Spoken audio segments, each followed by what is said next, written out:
Makalipas ang 4.5 dekada, ang lupang kinalalagyan ng Golden Buddha ay napasakamay sa Kamote family. Ito ang kanilang munting tahanan. At ang padre de familia ay walang iba kundi si Ulalo, kasimpangit ng kanyang pangalan.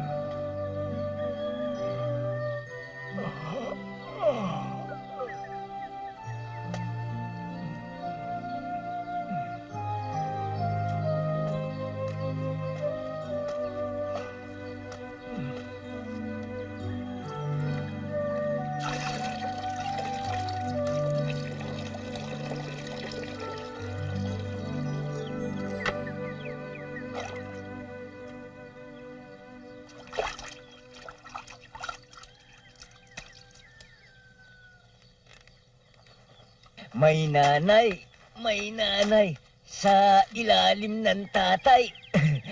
May nanay sa ilalim ng tatay. Banana Q!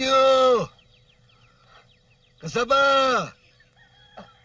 Cutie! Kasaba!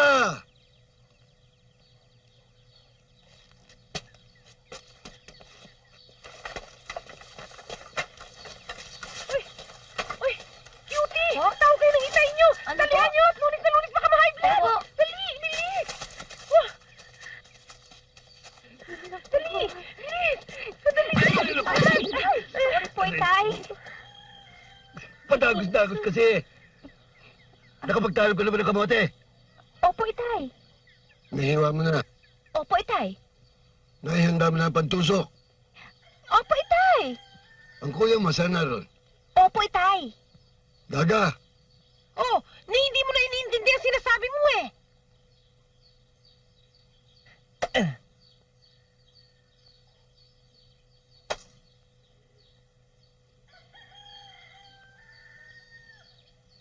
Baka ito yung sinasabi nilang nakabaon na kayamanan? Kayamanan!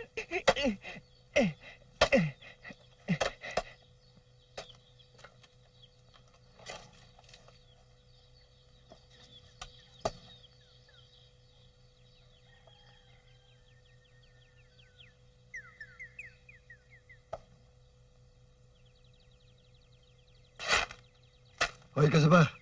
Naihanda mo na ba yung paninda mong kasaba? Opo, itay. Sa kapangupo dyan. Si Ututino, saan na ron? Uy, samurai! Ba, okay na pantalog ng kamuti ito ah.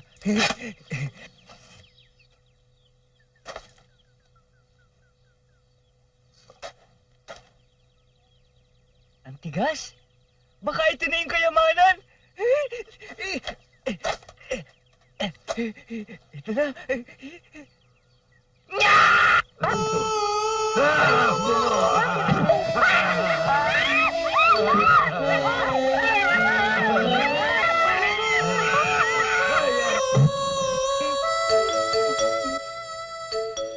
Saan ba kinuha yan? Inahukay ko ho dyan eh. Kuya, ba't ba ganyan ang ayos mo? Ano ba yung susuot mo?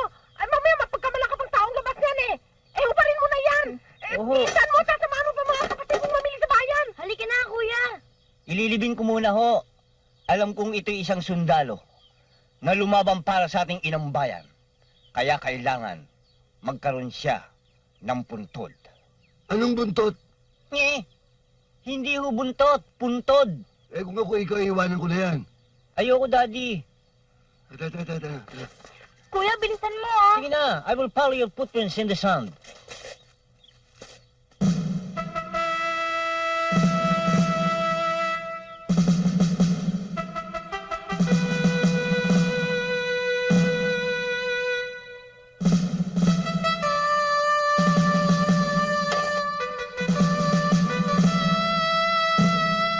Kung sino ka man, sinasaludoan kita. Hey! Sorry ah. Isa kang bayaning walang pangalan.